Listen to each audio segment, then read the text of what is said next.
I want to let the group and the people on the radio know Ryan Caith is here from KERM, KGOS Radio. This council meeting is being broadcast live, both on the radio and on the YouTube. We also have Miss Jess Oakes here from the Torrington Telegram.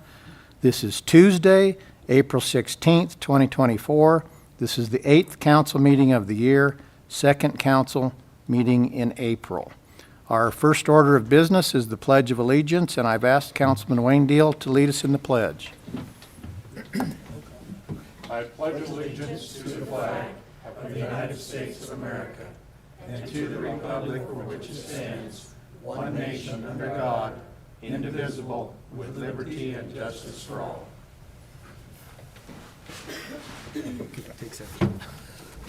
Next item on our agenda this evening is the mayor's informational items. Local natural gas customers are receiving information in the mail with the selection period for gas provider that began on Thursday, April 4, 2024 and ends on April 24, 2024. By your selection of Wyoming Community Gas, you help the City of Torrington to receive Wyoming Community Gas distribution funds, like the recent check the City of Torrington received in the amount of $14,434. These funds are used for the betterment of the community. These things include EWC scholarships, the gazebo area on the old Pioneer School grounds at 22nd Avenue and East A Street, skate park, exercise equipment on the walking path, girls softball, Jordan Park Shelter, Legion Baseball, and last but not least, electrical improvements at the City RV Park. You may come to City Hall if you need help with the balloting. I know those letters can be intimidating to some people, and the ladies at the front office are absolutely willing to help you with the balloting process. So if you need help, you are welcome to come to City Hall to the front desk and talk to the ladies, and they'll help you with that balloting process. Spring has finally arrived. I continue to see many already out and about engaged in spring cleanup activities. I'm going to announce this again and probably one more time. The City of Torrington has released this year's spring cleanup dates. This year's spring cleanup dates are Saturday, May 4 through Saturday, May 11. City customers can utilize the baler facility for dumping of tree limbs, grass, etc. For more information, please call the baler at 307-532-4689. Please call the baler for more information, 307-532-4689. During that period, the baler will be open from 7 a.m. to 4 p.m. Monday through Friday, and 7 a.m. to 3 p.m. on Saturdays. This is only on Saturdays during the scheduled cleanup.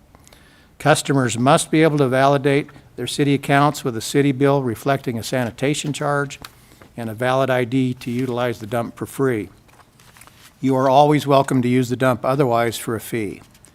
Only 5 tires without rims per household will be accepted. However, heavy truck tires, commercial tires, and equipment tires are not allowed.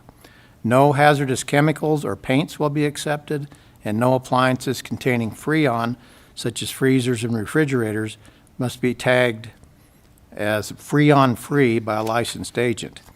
Again, for more information, visit www.torrington.wi.gov/216/streets-sanitation, or you can also visit the Torrington Police Department Facebook.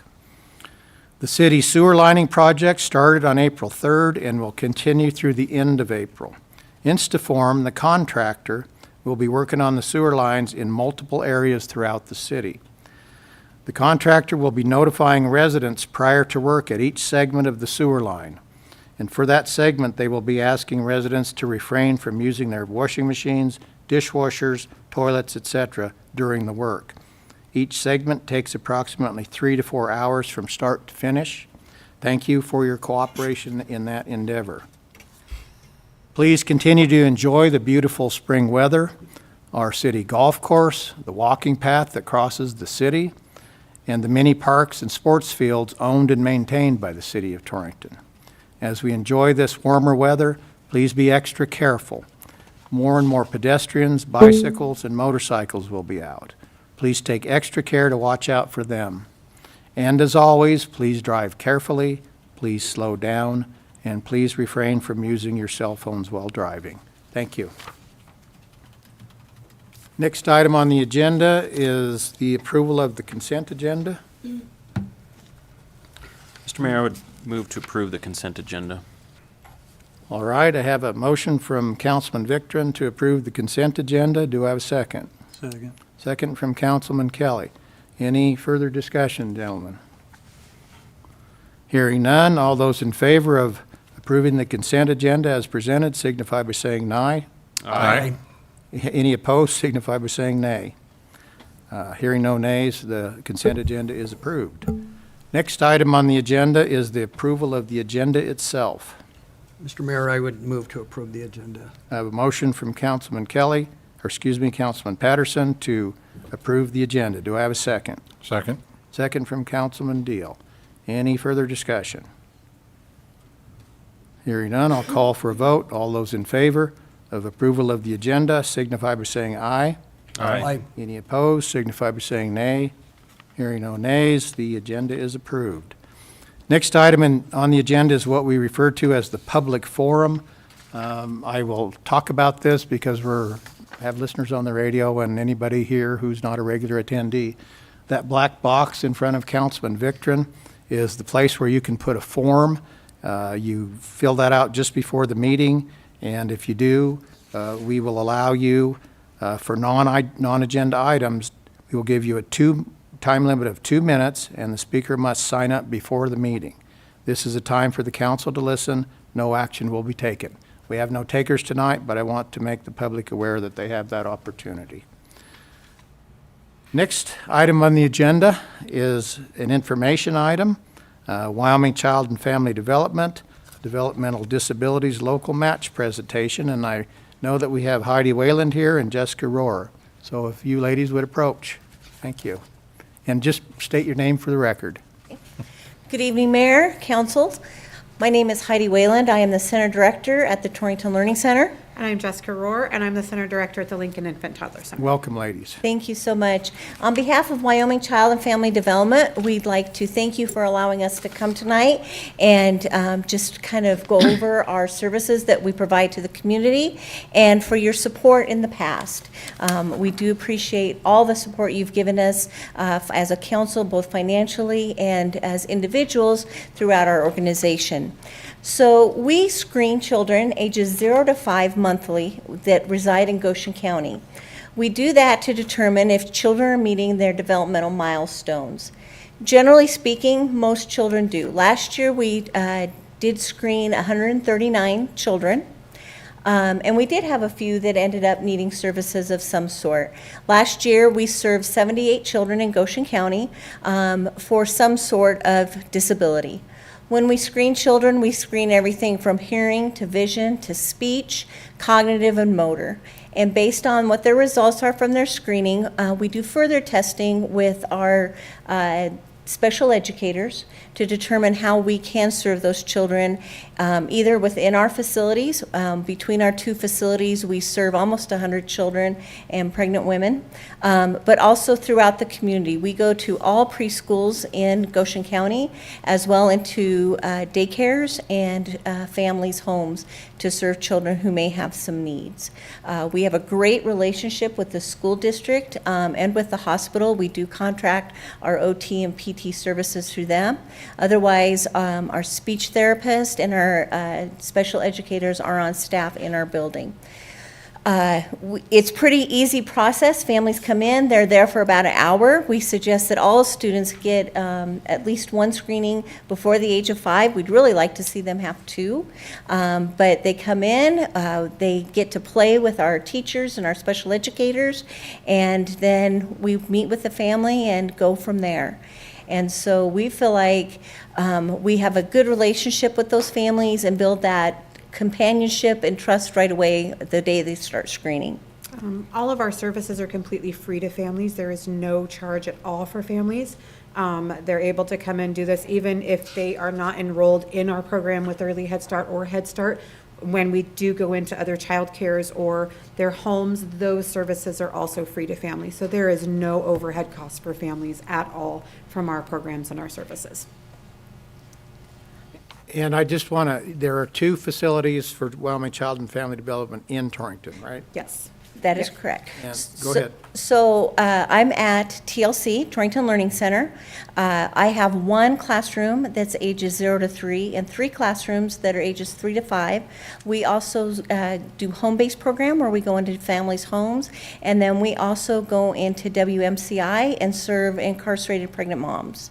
And then Jess has, I have the area at the end of the building here, and I have 3 classrooms that are birth to 3. And we have 8 kids in each classroom, so I serve 24 children in my end. Well, I learned something new, and maybe I just knew and forgot. I didn't realize that you were serving pregnant mothers at WMCI. we are, so that is a new program this year. The prison have been just very welcoming to us, and our home visitor goes up there 1 time a week and meets with the pregnant moms. She only sees them at a certain point. She also has permission to go up to Lusk if she does need to see someone a little bit earlier on, but she meets with them, gives them information about pregnancy, what they can expect. She kind of talks with them about what their plans are for their child, and just kind of helps them with that process. Once they get transferred back to Lusk or get released, then she no longer has a relationship with them, but we're working towards what we can do in the future with that too. We're very excited about that program. And I wanted to just give you an opportunity for a little history. I know it's evolved over time, what you even call yourselves. This is originally the Head Start program in this local area, right? Right, and we are still Head Start and Early Head Start, but we're also the Child Development Centers for Goshen County, and so that's how we serve those who do need some services for a disability or a delay. So not all counties of Head Starts have those, but ours does, so we're very lucky with that. And We I are know, also, I'm sorry. Go ahead. We are also working to implement our plans of safe care program. And so if there are children that are identified within local hospitals, Scottsbluff included, Cheyenne, and they have discovered that those children might have some sort of developmental delays, then we will be the first point of contact that they will contact, and we will set those kiddos up with a screening so that we can get early detection started. okay. Well, I just want to say this, and then I'll open it up for council, but you guys serve the community well. I work with you both. I'm the Goshen County Guardian ad litem, and I see you at meetings and so on, and I know you do a lot of good in this community, so I wanted to thank you for that, too. Thank you. Thank you. Gentlemen, do you have any questions or comments? Just echo what the mayor said. I agree you. very much with that, so. Thank you. What, you. what hours do you serve children at both locations? So my location here is 7:30 to 3:30, Monday through Friday. And so our Early Head Start, our 0 to 3s is 7:30 to 3:30. Our 3 to 5-year-olds are 8 to 3:30. So they run closer to what the school district does to get them ready for that. And we really, one of the things that we pride ourselves on is we hire our parents. I started out as a parent of an Early Head Start and a Head Start child, and my child actually was on speech services in Early Head Start and was able to work with therapists through Early Head Start and was off of those services before she went to kindergarten. We partner with the school district a lot so we can work on school readiness goals so that these kids that are going to Head Start are prepared for kindergarten, so there's really no surprises when they get into kindergarten, and it's that seamless transition for them. And I think there's data that shows if they've been through your program, they do a lot better when they hit kindergarten. Absolutely. That's correct. 100%. That's correct. They're used to the routines, they're used to expectations. We actually do have a curriculum and an academic program that we do follow, and so they're already a little bit ahead, so. And you also provide transportation, is that true? We do provide as much as we can. We do only have 1 bus right now, and so we are limited by the number of students that can be on there. But as with many of our programs, we try and meet those with the greatest need. And so we identify those families, we work with those families. If something were to come up and those families can't figure out another way, we have other options that we kind of talk to them about. And we do have some that utilize the ride through the senior center. We have some that walk. We try and get people there as safely as we can. So we do provide transportation on a limited basis. I think that's great that you can provide that service to folks, because that's one of the limiting factors of getting their children there, is they don't have a car or they don't have reliable transportation of some kind, so Yeah. I think that's great. Wonderful. So what we'll do is we do have some information that we will leave with you that you can look over. There is a story of one of our former students and about some of the things that he was able to achieve after receiving some services. And then there is a request there for you to consider further financial support. So, thank you so much. Thank you, ladies. Thank you. Thank you. Thank you. Thank you, Jessica. You're welcome. Thank you guys for considering us. Thank you. And I would like to say to the council, Mr. Mayor, anyone here tonight, we would love to have you come to one of our centers and look around. You could go in a classroom to see what it's like, but if that's not your thing, we would just like to show you what our program does and our buildings. I think you would be surprised at both buildings, how many people we get in to those buildings when it doesn't look like it's that big on the outside. So we have some great staff that I'd love to introduce you to, and I know Jess would too. So I think several of you guys have witnessed our playground shenanigans. And so, yes, feel free to come in anytime. Our kiddos love to have visitors. They're very friendly kiddos all the time, and yes, fast friends. Is TLC still at the building up at the college, on the college campus? Yep, I'm in the building at the college. Yeah, Yep, both of my children went there before they started school. very good. Well, My I son would- graduated with honors and with a degree in physics from the university, and my daughter graduated cum laude from Cal State University. So Excellent. Well, I would encourage you to come up because I bet it's changed quite a bit from sure when it they were has. there. We've had a lot of changes, a lot of good changes up there, so. Absolutely. Great. All right, thank you Thank you very so much. much.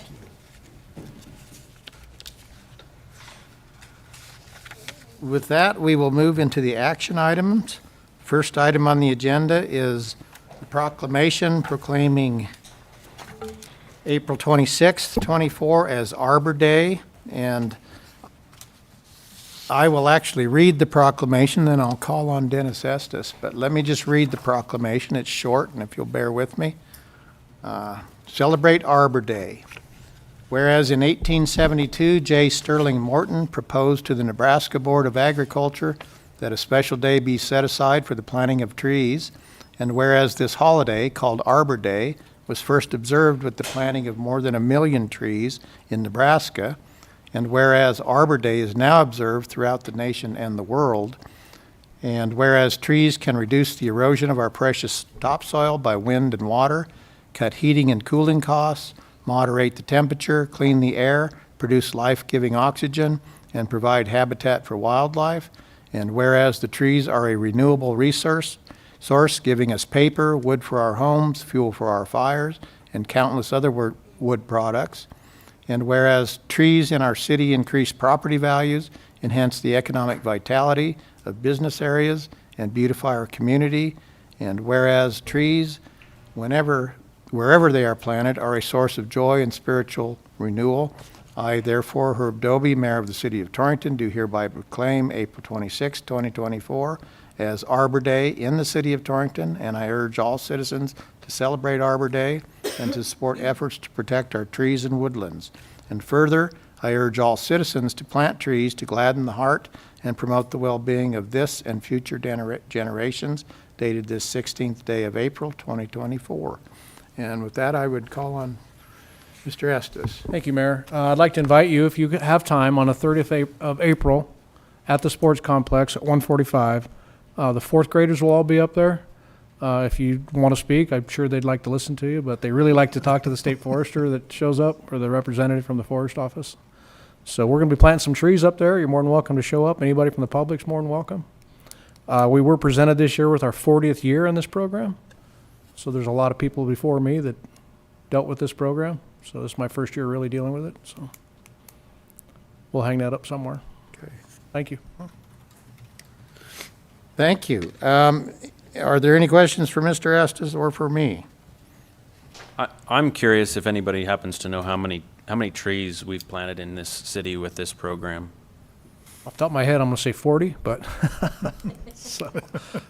here lately, in the last 10 years or so, we try to do 2 a year. You know, hopefully one of those survives. Our wind just kills stuff. We're trying to get a windbreak up at the sports complex. And they're Scotch pines, aren't they? Most of them, yeah. Yeah. Yeah.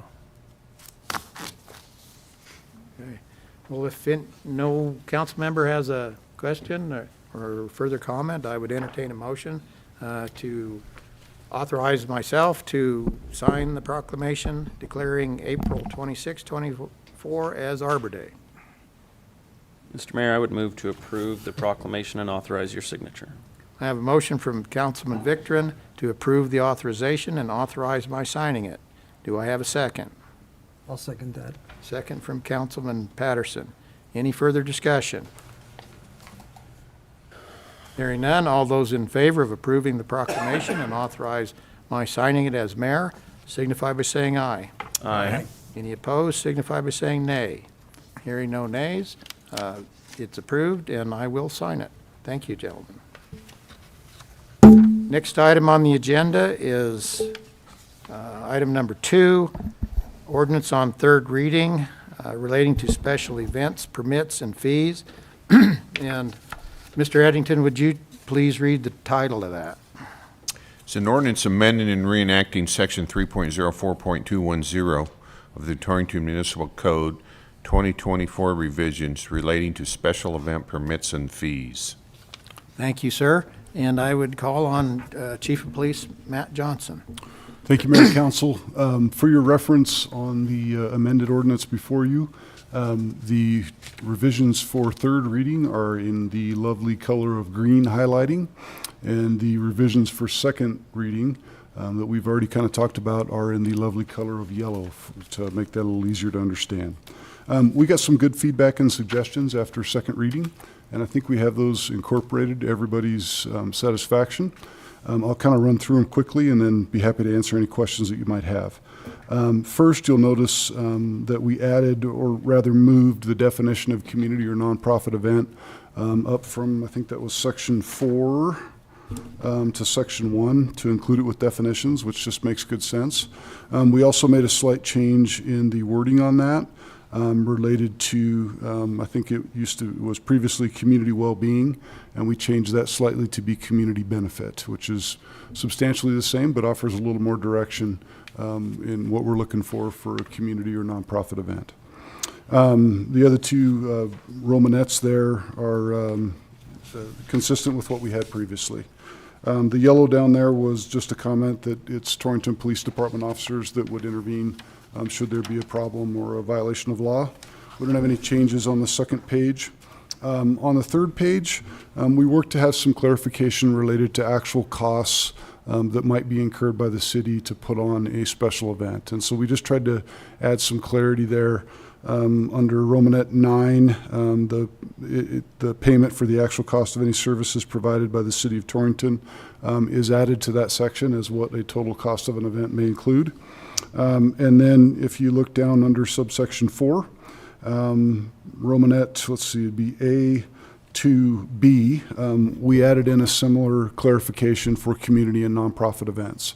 The objective of this is that council has the opportunity to review, I guess for lack of a better way to put it, a cost and benefit analysis of a community or nonprofit event.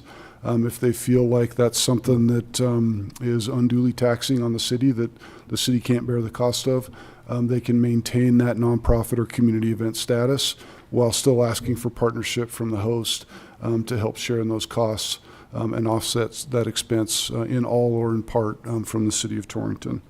And then we also had a clarification on the next section down that just stipulates that the special event fee for a non-community or nonprofit event, so that'd be the standard $200 with a $40 application fee, does not go to offset the cost of actual costs for services from the city. So if you have an event that costs you $240 to apply for, And as part of that, it requires another $300 in service from Ed's team at Streets and Sanitation, or from our team, or from Electric, whatever it might be. That $240 doesn't count towards, your special event fee payment doesn't count towards the actual cost of those services that are provided. It would be in addition to, not in place of. And I believe that covers everything that we discussed and all of the changes that were requested. I'd be happy to stand for any questions. Mr. Mayor, Chief, if you could, I don't know if you explained it about the refund. Oh, and who yes, would- thank you. Who authorizes I totally that? forgot about that. There's a little tiny piece of green under subsection 4. Let's see, so it'd be page 2, section 3, Romanet 9, paragraph 4. So at the end of that, essentially the refund clause that was previously highlighted in yellow, we had originally had that at the discretion of the city, and that really doesn't leave anybody in particular in charge of deciding when that refund would be appropriate. We had some discussions about whether that would be most appropriate to have an approval by all of city council, and I think the consensus at the end was that it was appropriate to just have that approved by the mayor. And so that's that was the addition there, and that small section of green is just of the mayor. So that would be Mayor Doby, or whoever is subsequently in his role, would be the person that's making the approval of that refund. And thank you for reminding me, I totally forgot. And it's still open for questions, but I want to thank those who were involved in this. This is a substantial ordinance. I think it's necessary. I've consulted with Sylvia and Lynette, and they think it works well for their side of things down at the front office. And Chief of Police Johnson, who was out in the field working with the proposed permit seekers, it works well for him. It's sort of streamlined. It will be available to the public, so they will know just what the process is and how it works. And I think it's clear to be, or it's good to be clear. And I think, although there's a lot of words in this ordinance, I think the gist of it's clear. And I want to thank Councilman Victorin especially, and you guys for your comments at the first and second reading, and the chief and Sylvia for working hard on this project. So, thank you. And then it's still open for any questions for Chief or Lynette or Sylvia.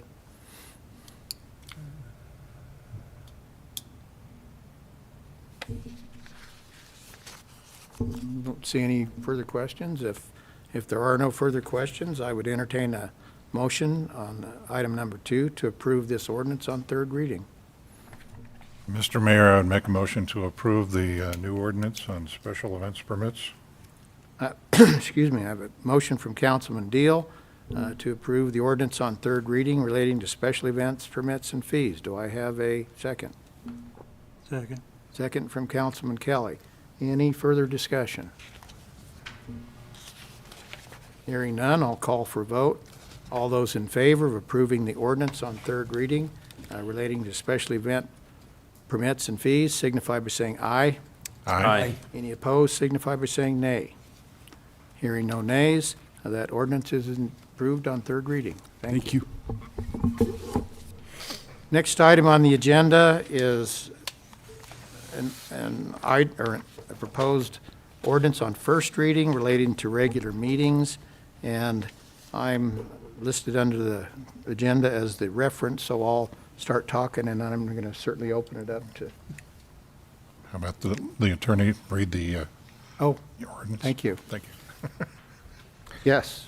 Mr. Eddington, would you please read the title? Certainly. An ordinance amending and reenacting Section 2.04.010 of the Torrington Municipal Code, 2024 revisions relating to regular meetings.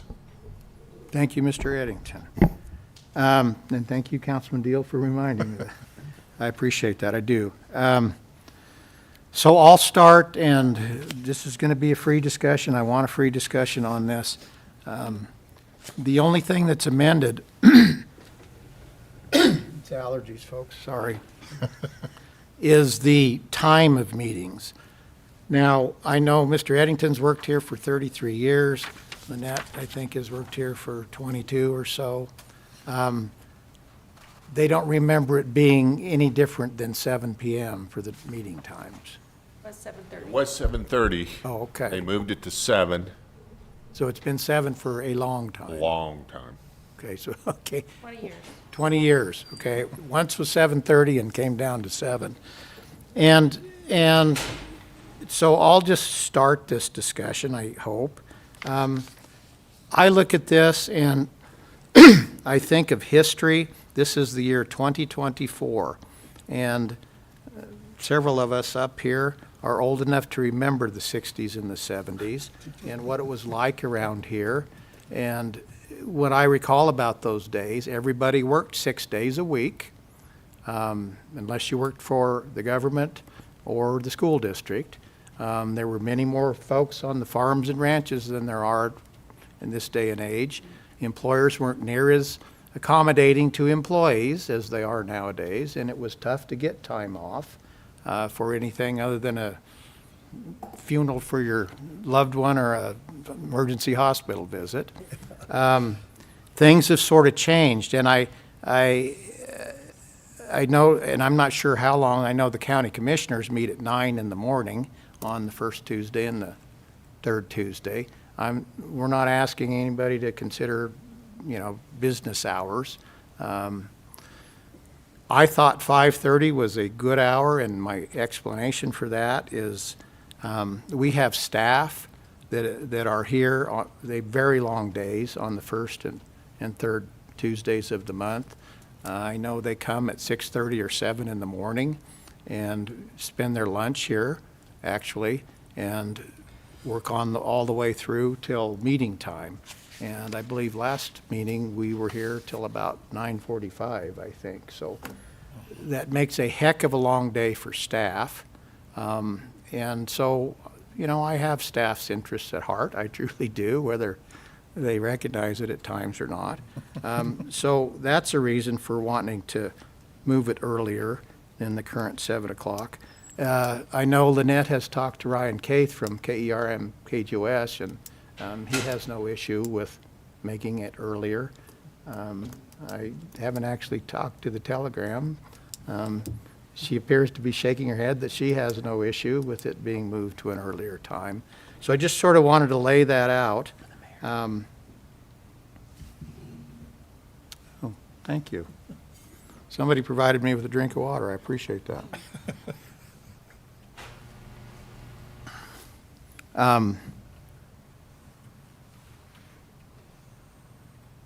And I've said enough. I spoke my piece.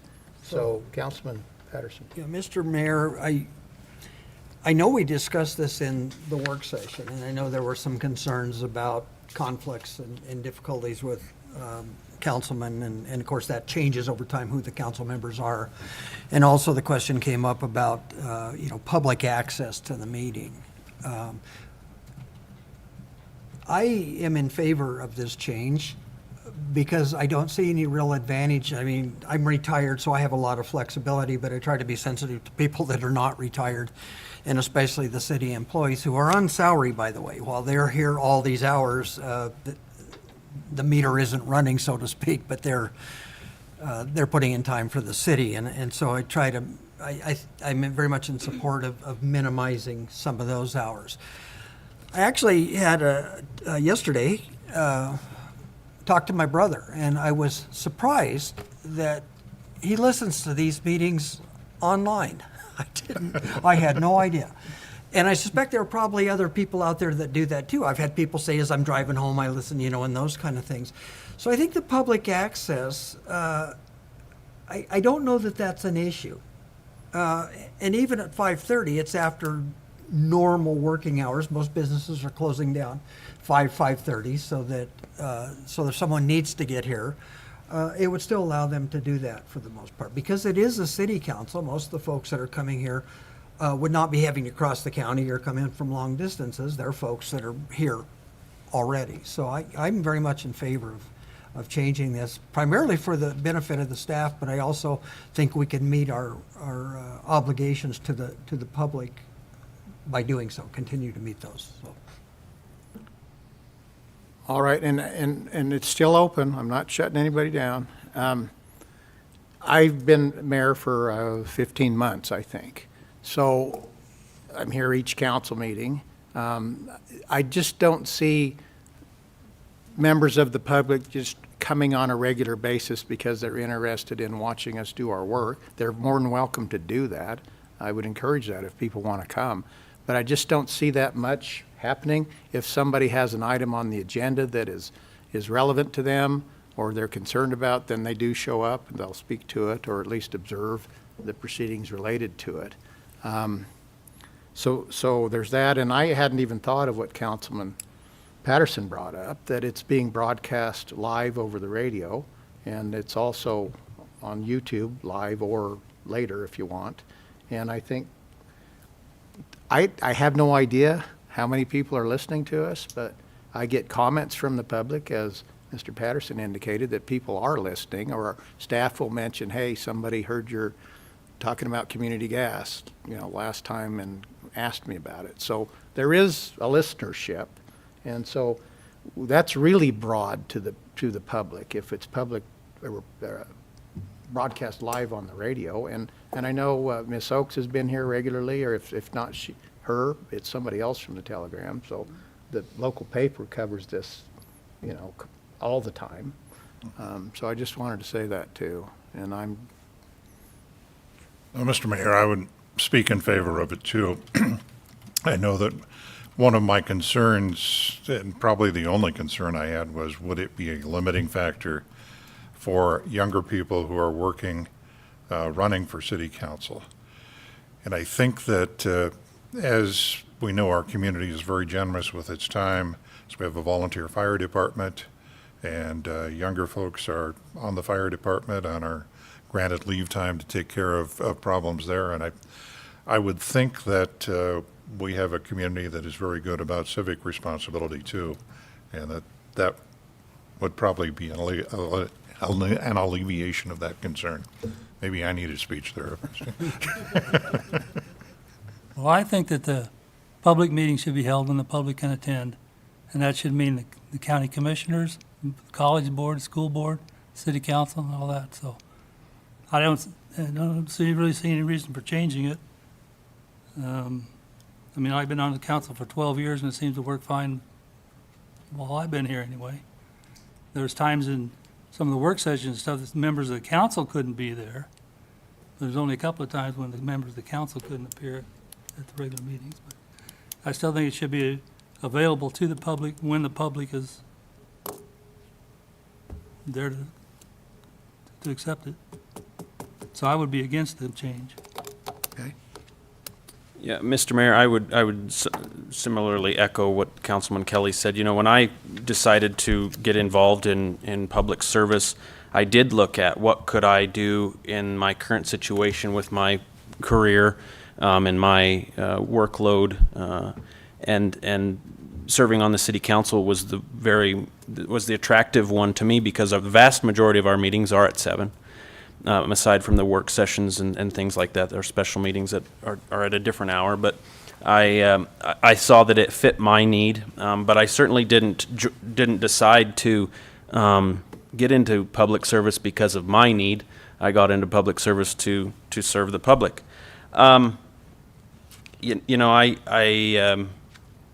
This I don't think is a very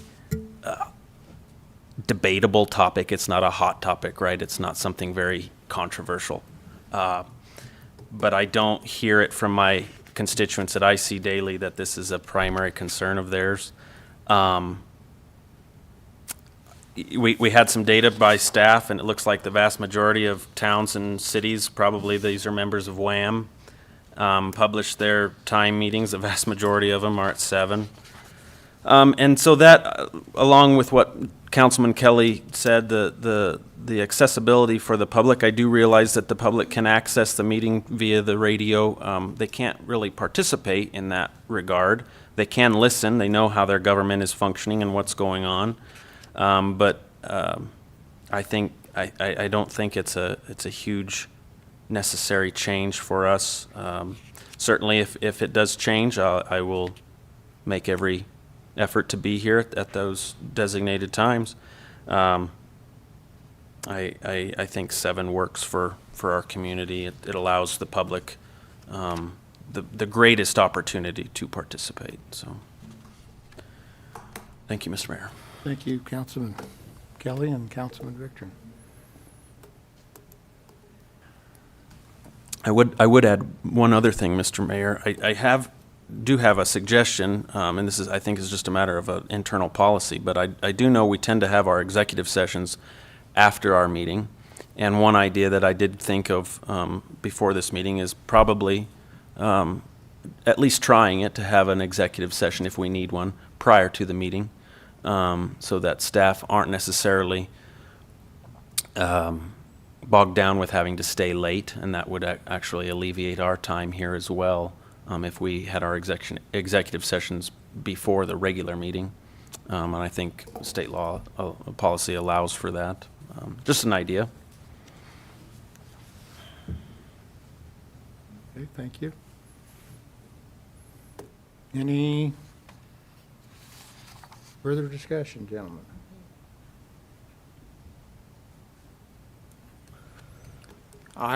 Since it's set forth on the agenda, I would entertain a motion to pass the ordinance as set forth in item number 3 on first reading.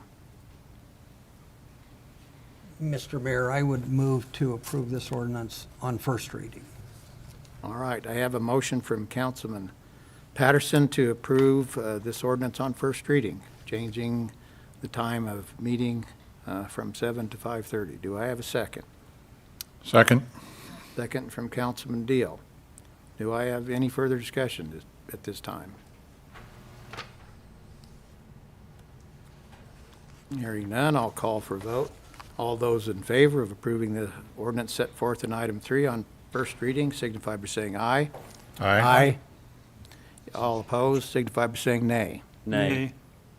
All right, I heard 3 in favor and 2 against, so item number 3, ordinance on first reading, is passed, and I appreciate the discussion, gentlemen. Thank you. Next item on the agenda is item number 4, airport fuel branding contract. Staff recommends approving the agreement with Av Fuel Corporation for supplying both Jet A and 100 LL fuel to the Torrington Municipal Airport. And staff reference, I would call on Director of Public Works Harkins. Thank you, Mayor and Council. We had a meeting with the individual salesperson for Av Fuel to discuss the contract. In that meeting was myself, Clerk Treasurer Strecker, and Attorney Eddington. We went through the agreement, which is attached to the agenda. You can see it's a pretty fine print, pretty lengthy contract with a lot of information to process. One of the things that was brought up was the length of the contract. We weren't really in favor of signing up for a 7-year contract, so we wanted that modified to be a 3-year contract with 3-year renewals. They were amenable to doing that, and that is shown on the second page towards the bottom, other special terms and conditions. The other thing that we did not want to sign up for initially is the AV trip. They will, or if we decide to change our mind on that, we can do that at a later date. We discussed this contract at length with the airport board on April 9th. Mike Ritchie was there giving the board his scenarios of what's been going on with fuel purchasing, and he's had very good luck in contact with AvFuel, and for that reason, I think that he is vastly in favor of entering into this contract. The airport board voted unanimously to support him in that endeavor. And as a result, I'm bringing this to you for your approval. Avfuel is one of the largest aviation fuel companies in our region. They serve Nebraska, Colorado, Wyoming, Montana, Idaho. I think they even go as far as like Oregon, Washington, and parts of California. So they're very large. Their main office is in, I think it's in Michigan, if I'm not mistaken. And the other benefit, just like we had with Phillips 66, is they do have a $50 million liability insurance policy that goes along with being one of the branded,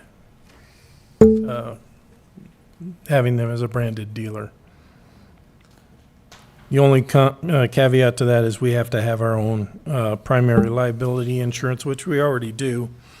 We got that when we were with the Phillips 66 brand, and we've maintained it ever since then. So, other than that, if you guys have any questions, I'd be happy to answer them. Just want to point this out at the bottom of your letter of recommendation. It says the policy that you just described was renewed on March 26th of 2024 and is good through March 26th of 2025. So that's good for a year, and it can be renewed on a year-to-year basis. It's a yearly contract with the insurance, yes. And that's a requirement under the contract in order to get the 50 million coverage. Correct. Of the company.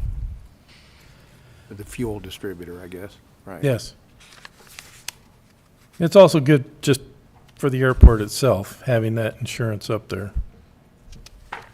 So, Mr. Mayor, I have one question, and this probably is more for the attorney. In the legal agreement, page 5, and it continues on 6, paragraph 18, exclusive jurisdiction, and 19, exclusive governing law. Both of them reference Michigan courts and Michigan law. Is that acceptable to the city attorney, I guess? It's not acceptable, but it's not changeable either. We do that, we see it in every contract from every vendor. The only one we've been able to get to change is the AG's office, and they change it to Goshen County usually when we're dealing with prison matters, because the real estate's located here. It's a very common practice in every contract I see, so it just, if something happens, they want you to go to them. And I assume that was probably the We case. discussed it, and they weren't willing to do Okay. much with it. I was just trying to save you a potential trip to Michigan. I am. All right. And let me follow up on what Councilman Patterson was talking about. This is what we in the legal world would call a boilerplate contract. Yes. And it's a one-sided deal, and often they won't negotiate any of it, right? But they did negotiate it down from 7 years to 3 years, which I think is better. Who knows what the world will be like out there in the fuel arena in 3 years, so it doesn't lock us in for 7. I like the fact that it was presented to the airport board and the airport and discussed. I know how those guys discuss things. Was discussed thoroughly by the airport manager, Mr. Ritchie, and several board members. So I expect there was a vigorous discussion and a unanimous approval. And you had a quorum. Oh, yeah. Oh, yeah, okay, Everybody was there, save one. okay, okay. Mr. Mayor, I have to admit, I was absent from the meeting. I have talked to a few board members about it. One thing, Director Harkins, I have is mainly, it just relates to the competitiveness of our airport to remain competitive with fuel pricing. One thing I think that troubled our city airport with the current fuel contractor is we can't purchase basically A full small, load. anything less than a full load or anything in that regard. So does AvFuel, will they allow us to purchase X amount, whatever we need, kind of a custom purchase? Because they are so widely spread out through the state, they can split loads going from like one airport to the next airport. And so they've guaranteed pretty much Mike Ritchie, the airport manager, that that is basically how they stay in business, is because they do deal a lot with the smaller airports. Okay. And let me follow up on that. So that's a big advantage over the older contract, because there you had to get a whole load, and you couldn't take on a whole load in your tanks up there, right? Right. Our tanks are, I think there's 2 of them that are 6,000 and one that's, I take that back. Yeah, 2 6,000, I think one 8,000. But, you know, a full load is usually 10,000 gallons. So we're constantly having to find somebody to split the load with. So that takes care of that problem under this contract. I believe it will definitely help. Do they provide that fuel on just a market value price? Is that what they do? No, I mean, we're not contracted for any particular price. No, though, we're right? not contracted. The price will fluctuate with market, and AvFuel is, based on what Mike's seen, AvFuel is really competitive in that market. Would they allow to contract to allow us to purchase X amount of gallons if we wanted to, if we saw that the market was lower? Could foresee that, you know, fuel prices were going to climb. Would they allow us to contract ahead of time? You mean to buy fuel and get it delivered later? Mhm. I don't believe so. At least not in this contract, no. When they deliver it, you pay for it.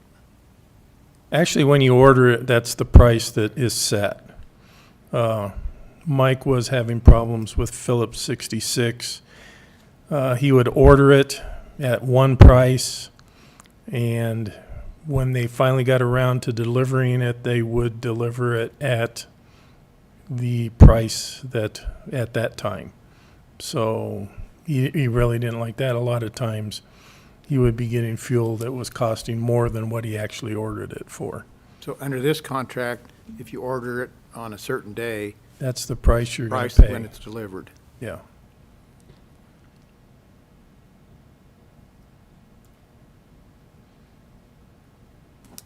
And just to educate the public, there are pilots who, just like there are certain car drivers who search for the lowest price on fuel. And I believe there are pilots who do the same thing. And if your prices are lower here at the Torrington Airport than elsewhere, they will come here to buy fuel. I mean, even if they don't have much of another reason to come here, right? That's one of the big advantages that we do have, is our prices are usually within our region the cheapest, especially for jet fuel. Our markup is, I'm not going to say unreasonable, but it's pretty much lower than I think a lot of surrounding airports. And the reason why we try to do that is to generate that market, trying to get airplanes and pilots to come in and buy fuel. That's one of the few ways that the airport can actually make any money, is by the sale of fuel.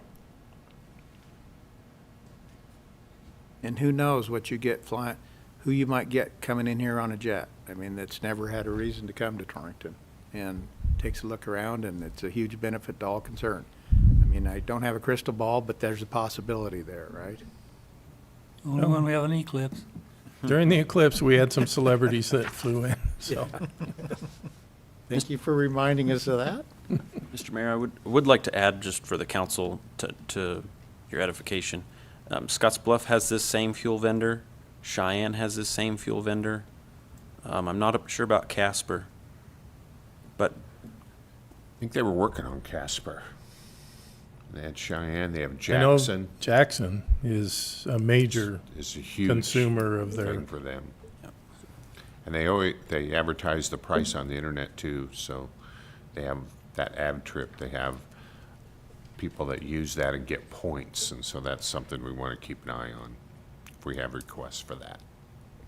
We didn't want to do it immediately because it set up a whole different payment processing. They paid them direct and then they turned around and paid us. We didn't want to avoid that, at least to get started.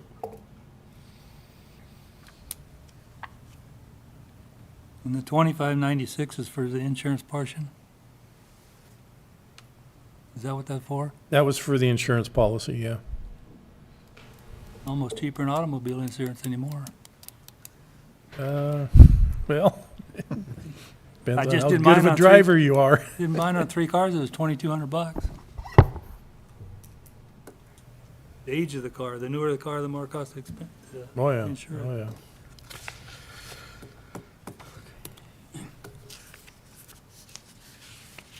All right, gentlemen, are there any further questions for Mr. Eddington or Mr. Harkins?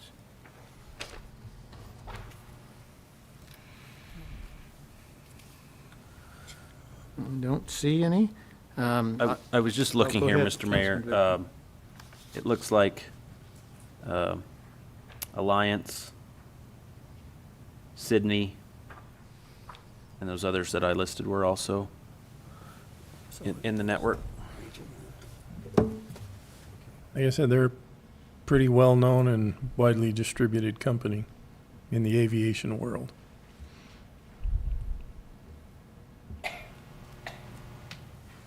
Mr. Mayor, I would move to approve the airport fuel branding contract as presented. I have a motion from Councilman Victron to approve the airport fuel branding contract as presented in item 4. Do I have a second? Second. I have a second from Councilman Kelly. Is there any further discussion, gentlemen? Hearing none, I'll call for a vote. Item 4, all those in favor of approving the airport fuel branding contract as set forth signify by saying aye. Aye. Any opposed signify by saying nay. Hearing no nays, that airport fuel branding contract is approved, and I will sign the contract.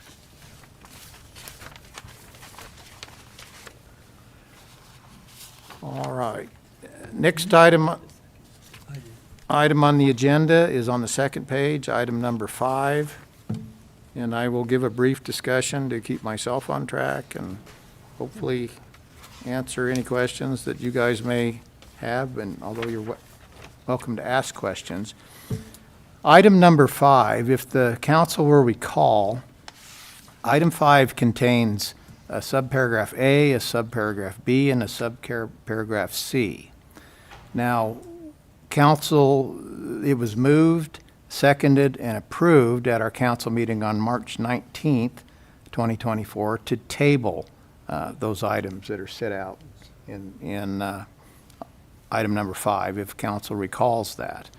And I discussed this with Deputy Clerk Anaya, who discussed it with Mr. Eddington, the city attorney. And the proper way to do this is to receive a motion to take the following items from the table. They were put on the table, and a motion to take them from the table. And I just want to point out that item 5A corresponds later down in the agenda to item 7, or excuse me, to item 6. Item 5B corresponds with item 7 down on the agenda, and item 5C corresponds with item 8 on the agenda, if that makes it more clear, and I'm getting affirmation that it is more clear. It's wordy, I guess, but it allows me to stay on track, and hopefully it's helpful to council to see it set forth that way. So that's how we chose to do that. And so after, I will in a moment ask for a motion to take the following items from the table as set forth in item 5. And if that passes, then we will convene as a Board of Adjustment and do that process. Okay, so Unless there are questions of me or Mr. Eddington or Ms. Anaya, I would entertain a motion in item number 5 to take those items listed there from the table. Mr. Mayor, I would move to take the following items from number 5 from the table.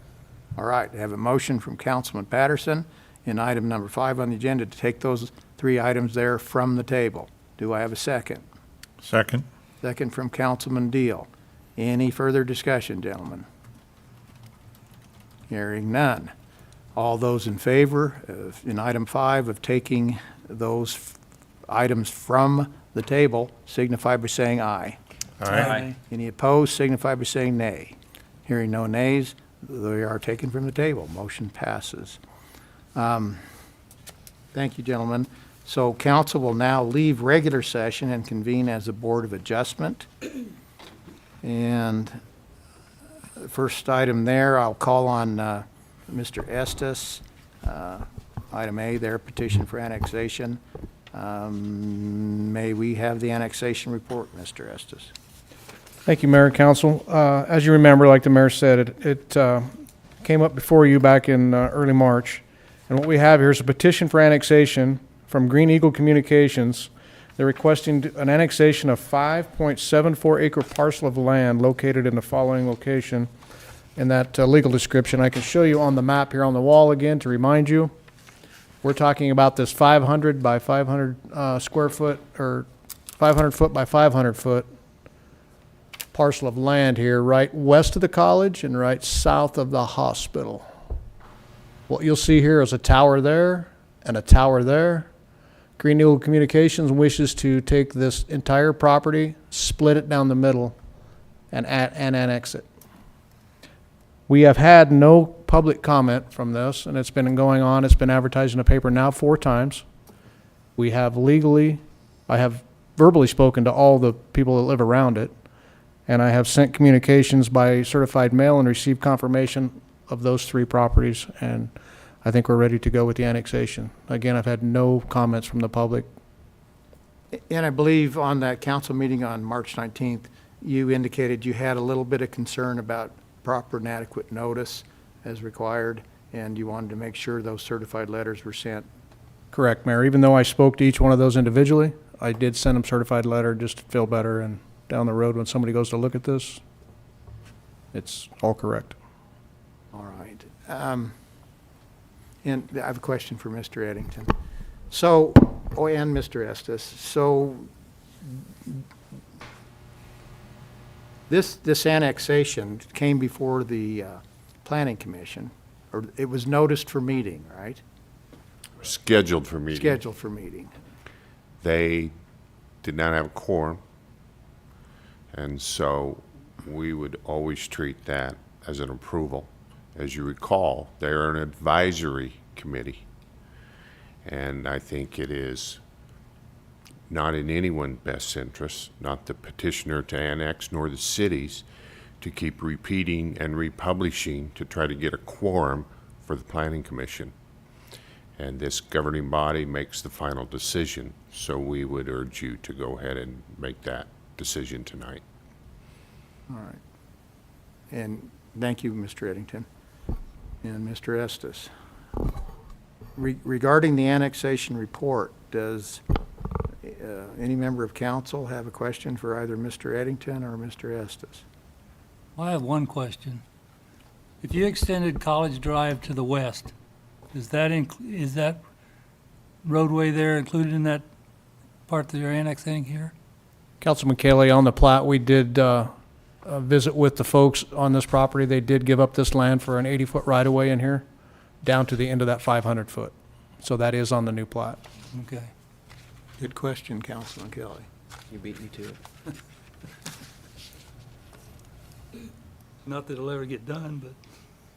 That was my concern, Mr. Mayor, as well. I wasn't quite sure. I mean, on this map, it looks like the whole corner is annexed, but on the actual surveyed, whatever you would call that, from benchmark, I do see there is that ability to extend the road. Correct. And there's utility easements as we need them for the city in place. The road will be annexed.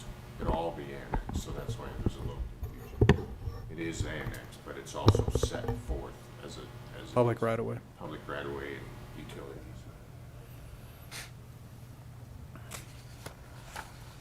And these are two separate companies that operate these towers, or they're the same company? Councilman Victorin, right now, I think there's some leasing done between the two companies, but they're two separate tower companies. So, And these are for cellular phones? you know, they used to be for everything. I think Tracy Communications put them up there originally, the KMR people. And so I'm not sure who the owner is now, but. But it's rare. They came to us and wanted to petition in, so. So you have people eager to be annexed. Now, Correct. apparently they have underground wiring to these towers or whatever. They do. Yeah, we provide them power to that middle tower, and then the middle tower supplies power to the other power. They're gonna work out the easements between themselves. So right now, I believe the power comes in from like right here, and then I know it goes from here to here. There's also a guy wire off this tower that comes over into what will be this new property, and they've got the proper easements in place for that. When you just drive up there, it doesn't look like the tower's that far away from that highway, or away from that road Yeah. though. Looks deceiving on the map for sure. Yeah.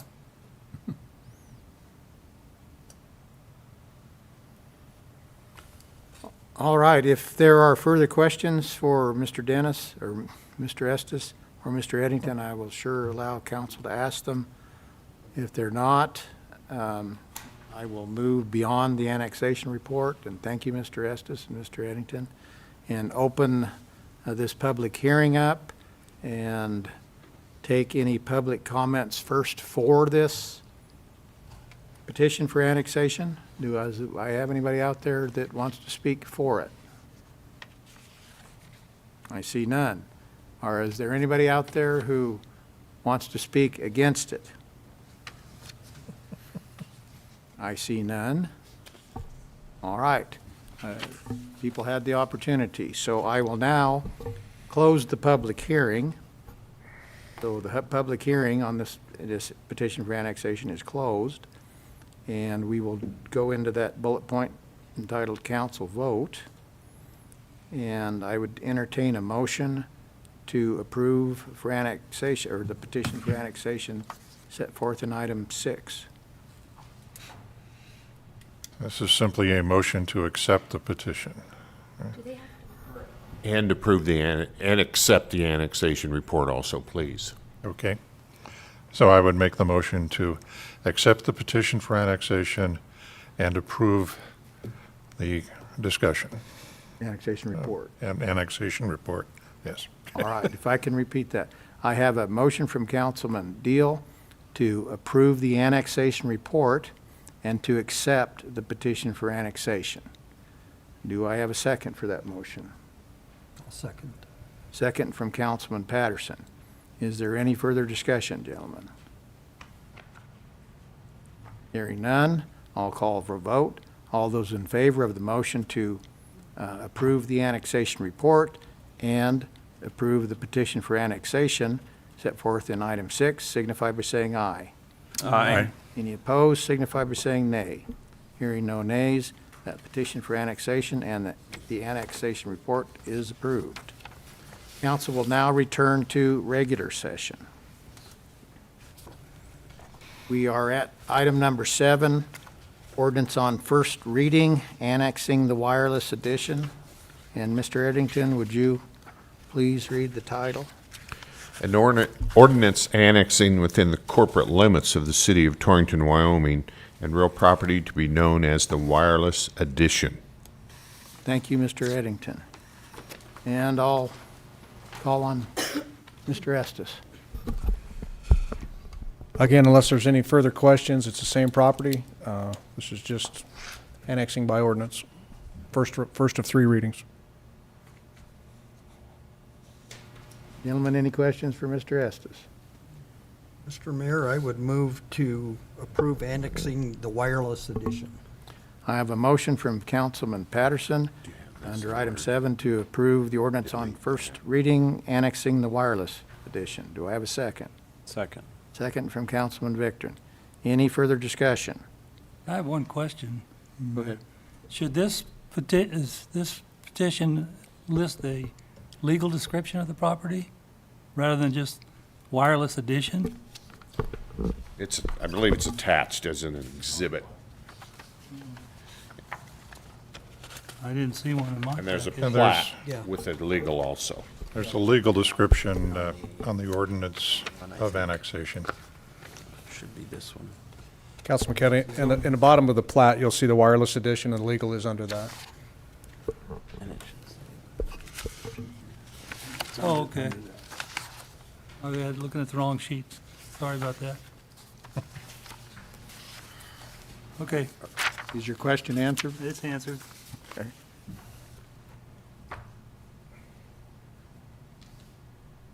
Any further discussion? Hearing none, I believe I have a pending motion and a second. So, all those in favor of approving the ordinance on first reading, annexing the wireless addition as set forth in item 7, signify by saying aye. Aye? Any opposed, signify by saying nay. Hearing no nays, that ordinance on first reading, annexing the wireless addition is approved. Next item on the agenda is item number 8, ordinance on first reading, establishing I-1 zoning for lots 1 and 2 of the wireless addition. Mr. Eddington, could you please read the title? An ordinance amending and reenacting Section 18.16.020 of the Torrington Municipal Code, 2024 revisions relating to the city of Torrington, Wyoming, amending the zoning district map by establishing I-1 zoning for attractive land. Thank you, Mr. Eddington. Mr. Estes, anything to add? No, sir. All right, gentlemen, any questions for Mr. Estes or Mr. Eddington? Just a clarification, I-1, I assume, is industrial, or, It's a light industrial. You got very limited industrial uses there. thank you. And it is just for these 2 lots that we're Correct. heading. Thank you.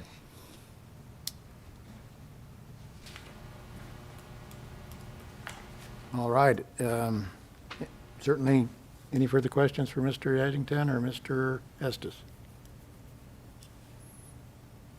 Seeing no takers, I'd entertain a motion to approve, item number 8, to approve this ordinance on first reading. So moved. I have a motion from Councilman Patterson. Do I have a second? Second? Second from Councilman Deal. Any further discussion, gentlemen? I'll call for a vote. Item 8, ordinance on first reading, establishing I-1 zoning for lots 1 and 2, wireless addition. All those in favor signify by saying aye.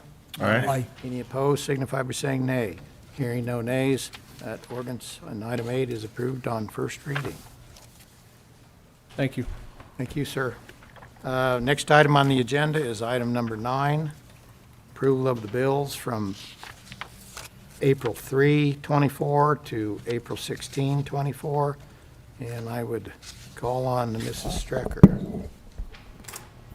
Thank you, Mayor and Council. Attached to your agenda were a list of bills and also handed out an additional set tonight. If you have any questions, I'd be glad to answer them at this time. Mr. Mayor, I have a question. Go ahead, Treasurer Councilman Victor. Strecker, after approving the AvFuel contract, I see here, were we penalized by them? This is during that time when Mike was having problems with the fuel tank, and AvFuel was delivering fuel.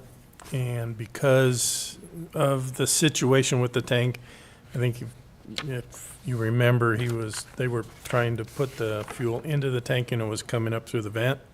So they had to find out some way to work around that to get the fuel delivered off. But because of that, the truck driver was there for several hours over what he should have been. So this is kind of like a standby time type deal. I do remember that. We had a valve one of the- trouble Yeah. or something. Okay. I don't have any other questions, but I would like to draw the attention to the council that there is a payment to Z&W Mill at the last set, and I will abstain from that vote. It is a, as Mr. Eddington would put it, de minimis. But to avoid the optics of impropriety, I will abstain from that payment. So just clarification, were those wild oats that they were sowing? I'll withdraw that. I got one question I gotta know. Page 3 of the first set for Gundy Biz LLP for lounge chairs for $3,200. Gotta be more to it than that. Where? On the third page for the lounge chairs. Gundy. Gundy. Swimming pool. Yeah. The description says 4 lawn chairs for the pool. Yeah, they're large lounge chairs for the pool. And there's only 4 of them? And that's what it says.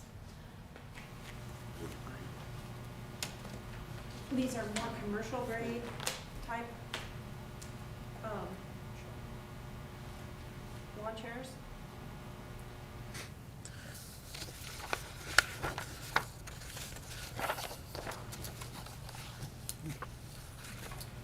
And we also got a rec board grant to pay for these. Feels better, right? Yeah. And we're talking about lounge chairs as opposed to lawn chairs, right? Correct. And the, go ahead. And they were $874 each. You gotta go up and see them. And my understanding, just to alleviate any potential concern, they're not industrial grade, but they are Commercial grade. commercial grade. They are solid things that you, unless you were wealthy, you probably wouldn't have them at your own pool. Maybe you would. But the lifespan of these chairs, they'll be used during the summer and stored during the winter, and absent some form of vandalism or something, they should last us for years, is my understanding. Correct. Probably have a pretty rough life just with that usage too. So. Hopefully they'll stay put in the wind. Got a pretty tall fence to go over up there.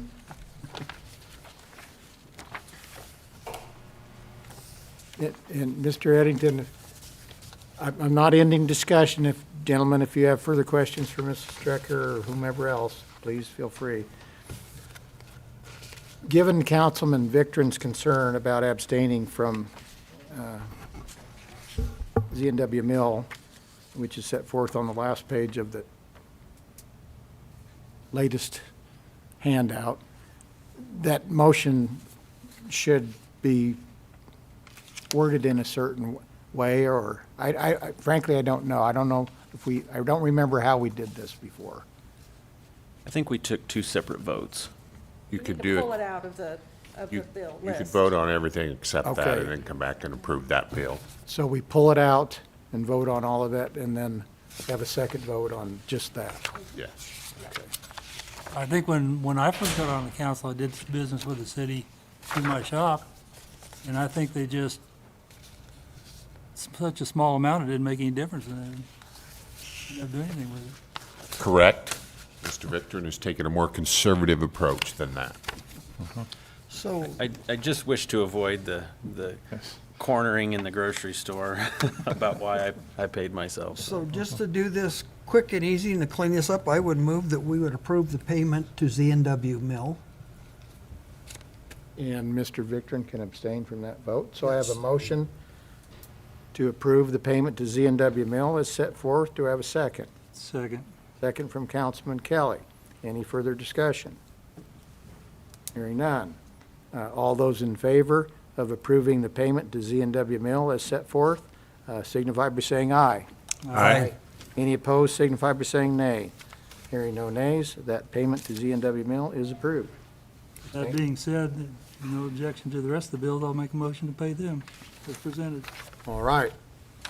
I have a motion from Councilman Kelly in item number 9 to approve the rest of the bills as presented. Do I have a second? Second? Second from Councilman Deal. Any further discussion, gentlemen?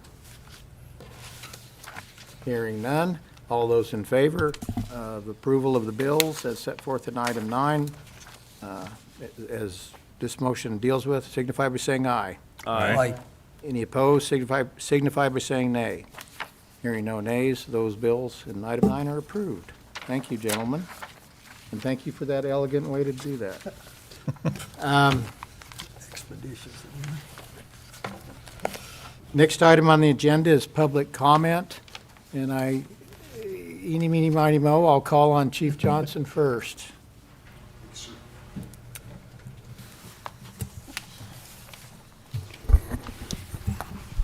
Thank you, Mayor and Council.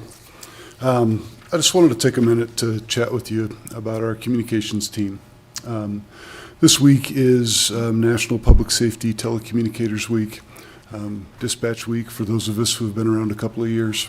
And I just want to recognize the amazing work that our communications team does to keep our community safe. We have 5 full-time folks that work in that room right over there. Communications Supervisor Bailey Goulart is with us this evening. Communications Officer Brenda Miller. Communications Officer Hillary McNeese. Communications Officer Heather Kraus, who's also with us this evening. And Communications Officer Ron Palfy, who joined us a few months ago and is finishing up his training at a really pleasant rate. We also have 2 folks who serve part-time in that role, and they are Community Service Officer Tammy Kearns and Community Service Officer Terry Shinost. These 7 folks are it. They are the first line of defense for public safety in our community. Everything that starts here and everything that keeps people safe here starts with them. Every single 911 call in our entire county goes to our communications center that's just on the other side of that wall. They provide a voice of calm, kindness, and help when it is really desperately needed by folks who are in crisis. The communications team handles all of the public safety communications for Goshen County. That includes 9 volunteer fire departments, 4 law enforcement agencies, 4 EMS services, and they do that all while they're in the middle of handling tons and tons of administrative tasks, regular phone calls, people that walk up to the window and have questions for whatever. They do it all, and they do it with grace and kindness. The true story of what they do really goes behind the scenes a lot deeper than what we know. As part of their service to others, they endure incredible levels of stress during dynamic incidents. If you have ever been in the communications center when we have, 3 grass fires, a traffic accident, a domestic violence incident, and a couple of other 911 calls ringing off the hook all at the same time, it would make most ordinary folks lose their mind. How they keep track of all of those things, maintain their sanity, and still provide service is completely beyond me. They're incredibly good at what they do. And there's almost always one of them. If they're lucky, somebody else will jump in and help, but generally there's one of them. They share in really, really heavy burdens of loss, grief, and sadness as they help people on the phone who are suffering through some of the most traumatic and awful experiences that you could ever imagine. Those experiences don't go away when you hang up the phone. They carry those experiences with them for the rest of their lives. They worry endlessly about the first responders they serve and the community that they serve. Everything that they do is about keeping people safe. And they have no greater fear than missing a radio transmission or missing a message or missing a phone call that could have saved someone's life. And they live with that day in and day out. And all too often, they endure the painful uncertainty of doing everything they can to help and never knowing if their work was successful and their hope is fulfilled, which is also another very painful reality of this position. The service execs are really heavy toll on each of them, and yet somehow they manage to show up for each and every shift with kindness and courage and more to give. We all owe them a debt of gratitude, and I want to thank them from the very bottom of my heart for the service that they provide. So thank you to our communications officers. If you happen to be out and about this week, stop in and say hi, knock on the glass, and tell them you appreciate them. Thank you very much. We don't want to call and say hi? You're welcome to call them and say hi. Just don't do it on 911, please. Thank you, ladies, Yes, thank you. and thank you, Chief Johnson.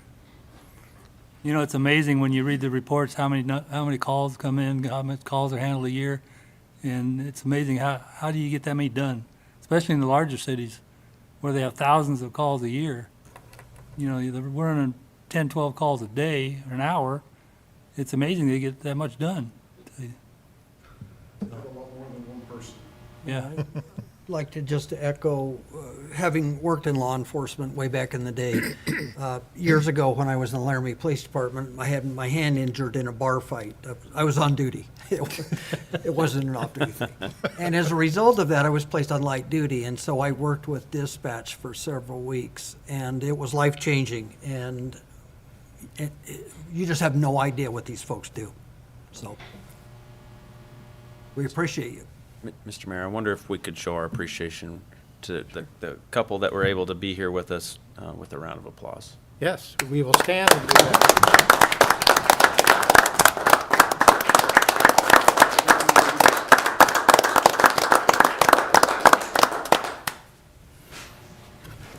And I just want to mention that not this year, but last spring, when you were interviewing for a position, I went to that interview process. I would not want to undergo that interview process. I don't think being a 911 operator is my gift. But they are put through some paces, to sort of weed out those people that it just won't work for. So even that interview process is extensive and I observed it rather meaningful. So congratulations for passing that test and being willing to do the work. So much appreciated. All right, thank you. Fire Chief Luis.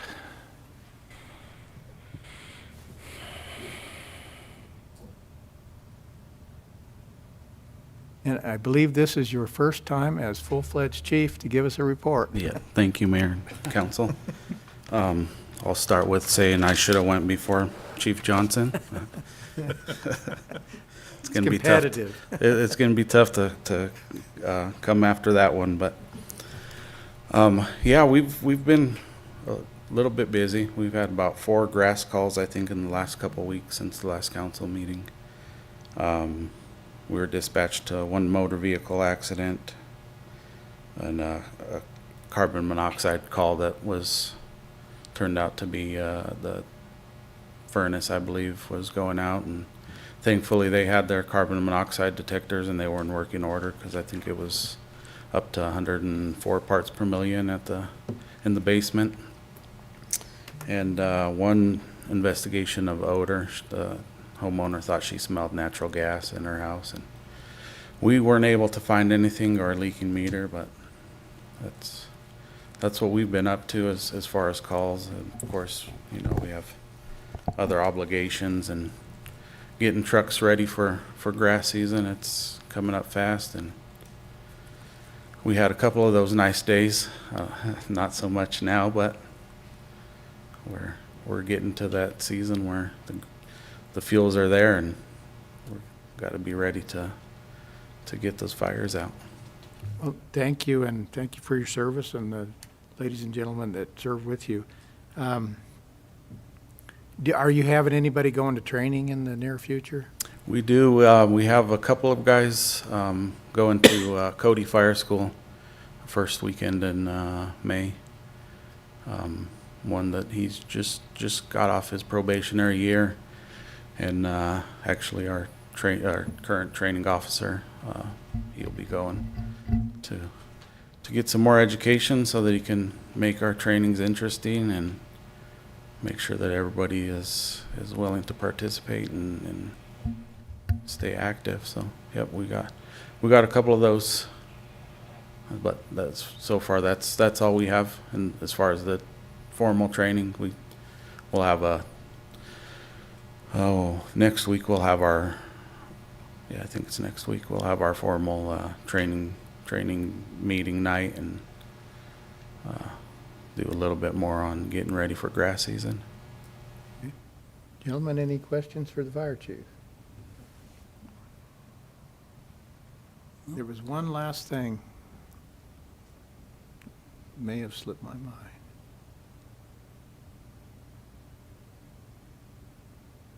Oh. Controlled burns. And because we're on the radio, I always like to go over this. If one is going to have a controlled burn, the best policy is to call dispatch and let them know who you are and where the controlled burn is. And Yeah, can you explain to the radio world and the rest of us why that's so important to call if you have a controlled burn?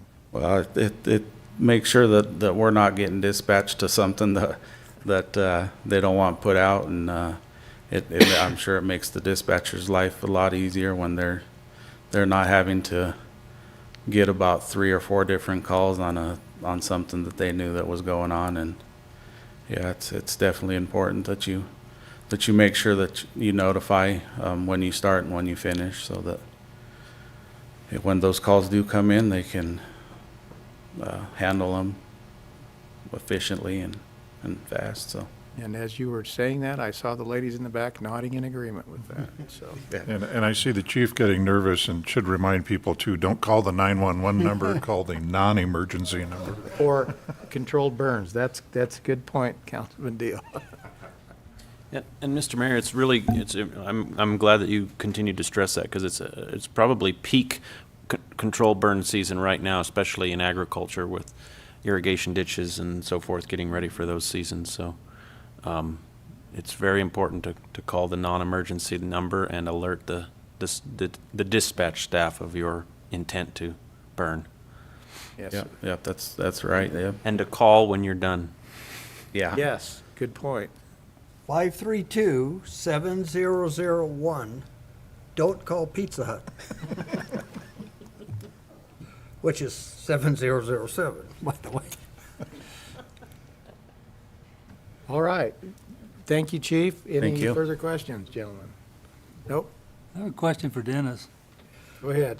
The community gas had commercials on TV and showing the Fort Laramie splash park in the background. Whatever happened to the splash pad that they're going to do in Torrington?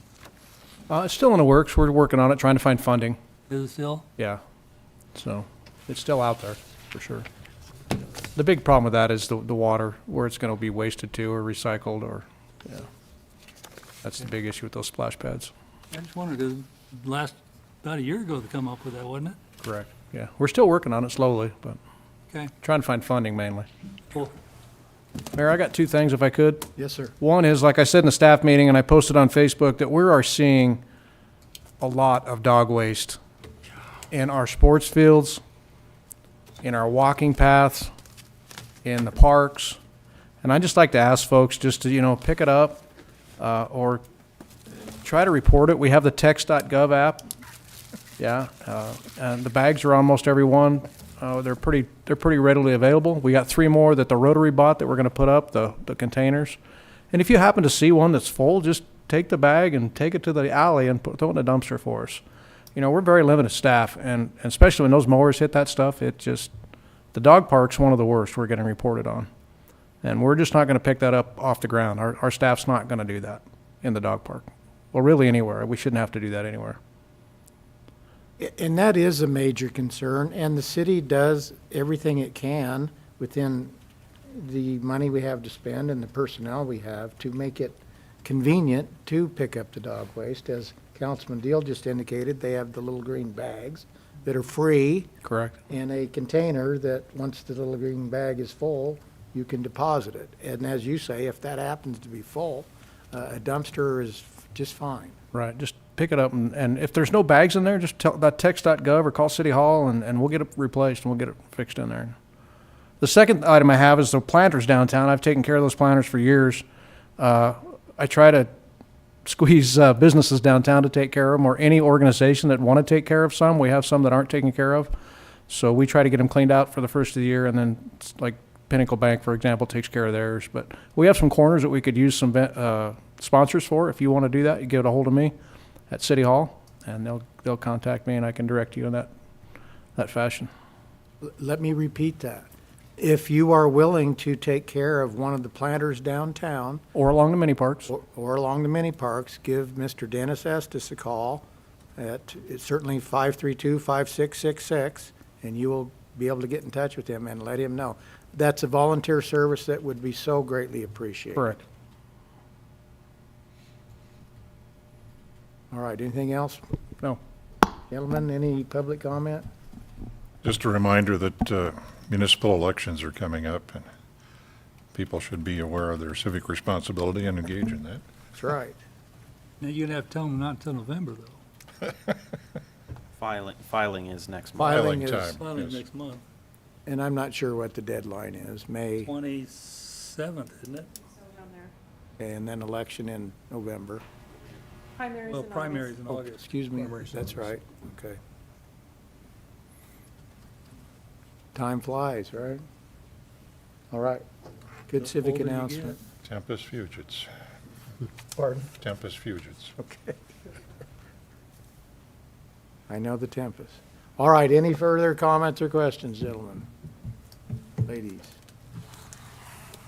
Seeing none, we have completed all the items on the agenda this evening, and this meeting is adjourned. Thank you.